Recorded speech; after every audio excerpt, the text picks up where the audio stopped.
కల్కి అశ్వత్థామ గ్లిమ్స్ ఎట్లుంది? ఫుల్ నిద్రపోతున్నా బా. సడన్ గా అమితాబ్ బచ్చన్ వచ్చి బ్రో నా కల్కి అశ్వత్థామ గ్లిమ్స్ రిలీజ్ అయింది, రివ్యూ ఇస్తావా అని అడిగాడు. స్వయంగా బిగ్ బీనే వచ్చి అడిగితే నో చెప్పలేను కదా. సో అందుకే ఈ రివ్యూ స్పెషల్ గా బిగ్ బీ కోసం.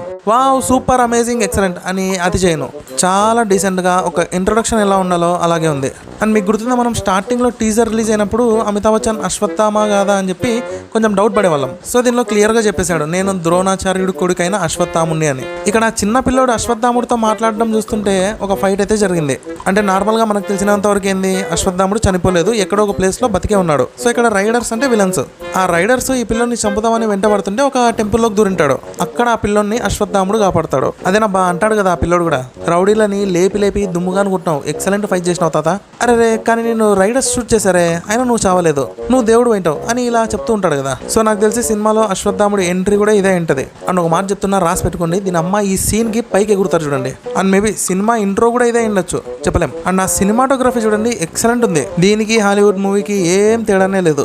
హైలైట్ థింగ్ ఏంటంటే ఆ పిల్లోడి నేమ్ గమనించారా, రాయ. నిజానికి రాయ మీనింగ్ వచ్చేసి హోప్. అండ్ ఇక్కడ సినిమా కాన్సెప్ట్ ఏంది, ప్రపంచం అంతా ఈవిల్ ఎక్కువ స్ప్రెడ్ అవుతుంటే దేవుడు వచ్చి కాపాడతాడు. అదేనా బా, విష్ణువే కల్కి అవతారంలో వచ్చి కాపాడతాడు, అంతే కదా. దీన్నే ఒక హోప్ అంటారు. అండ్ ఆ చిన్న పిల్లోనే ప్రభాస్ అంటాను నేనైతే. నార్మల్ గా మనకు తెలిసినంత వరకు సినిమాలో funniest character Prabhas they. So ఇక్కడ ఆ పిల్లోడు కూడా అదే విధంగా కనిపిస్తున్నాడు కదా, క్వశ్చన్ల మీద క్వశ్చన్లు అడగడము, యాంగ్జైటీ, అందులోనూ కొంచెం దూకుడు ఎక్కువ.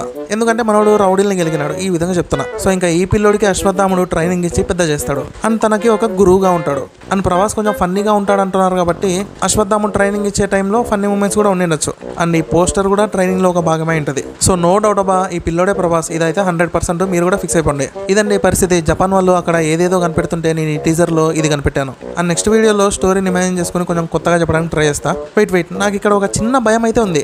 యంగ్ అశ్వత్థామని చూపించినప్పుడు ఎందుకో కొంచెం తేడా అనిపిస్తుంది. తేడా అంటే ఆచార్య సినిమాలో CGI చిరంజీవిని చూపిస్తారు చూడండి, అంత ఘోరంగా కాకుండా కొంచెమన్నా బాగుంటే మేలు అనుకుంటున్నా. ఆ చిన్న క్లిప్ అయితే బాగుంది.